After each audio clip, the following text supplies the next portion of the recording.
مقامی اور ملکی نہیں ہے بلکہ بین الاقوامی بھی ہے اور امت مسلمہ کی بھی ہے۔ لہذا اللہ جل جلالہ فرماتے ہیں قل انما اعظکم بواحدہ، آپ لوگوں سے کہہ دیجئے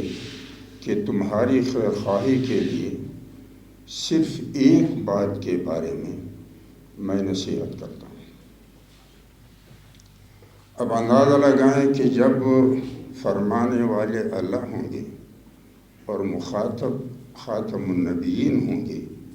اور بات ایک ہوگی، اہمیت اس کی کتنی ہوگی، اور وہ یہ کہ ان تقوموا للہ،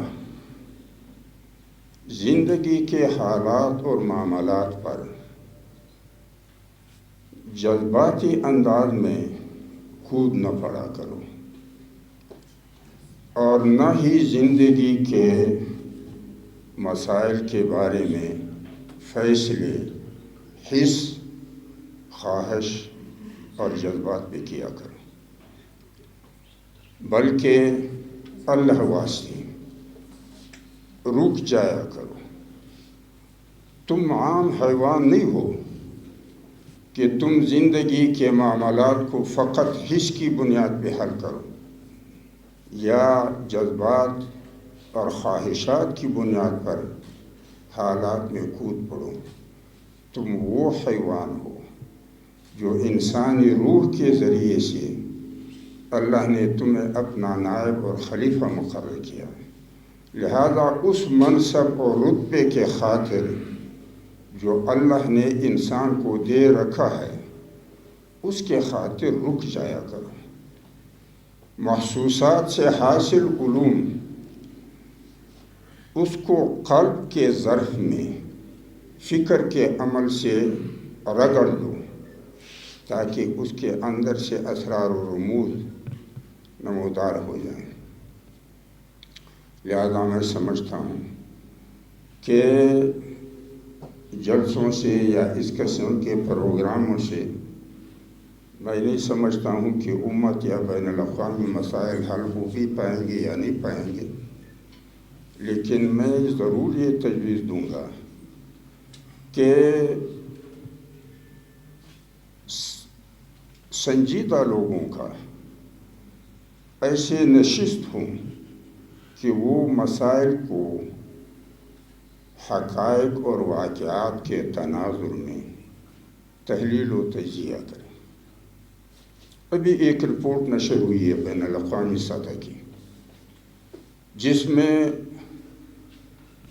سچے قوموں کی تشخیص کی گئی تھی،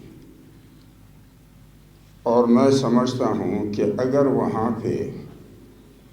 سچے قوم میں سب سے سر فہرست جاپان تھا تو اس کے قریبی نمبروں میں مسلمانوں کا کوئی مقام نہیں تھا۔ سو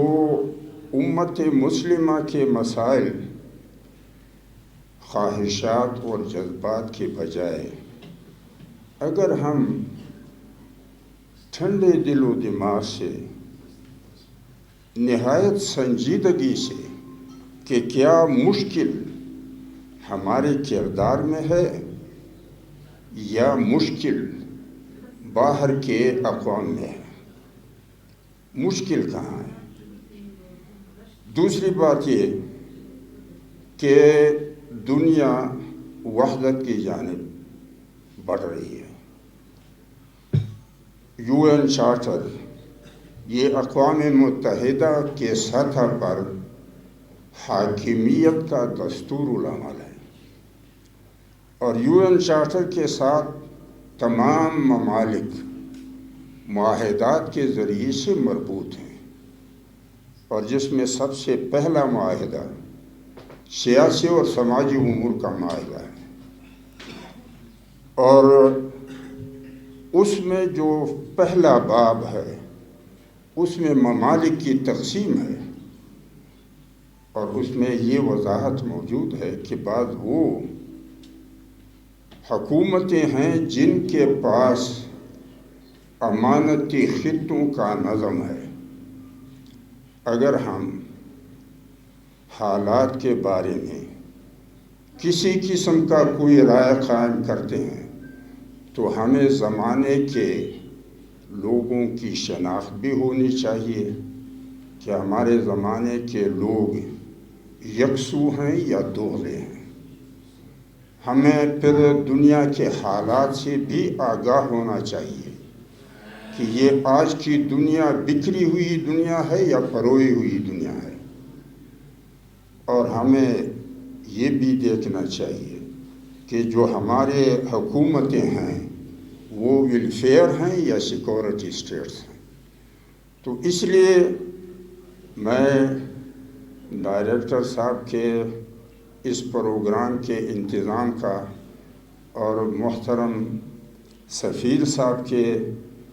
اس شرکت کا تو میں استقبال بھی کروں گا اور خوش آمدید بھی کہوں گا، لیکن میں سمجھتا ہوں کہ حالات سطحی نہیں ہیں بلکہ گہرے اور سنجیدگی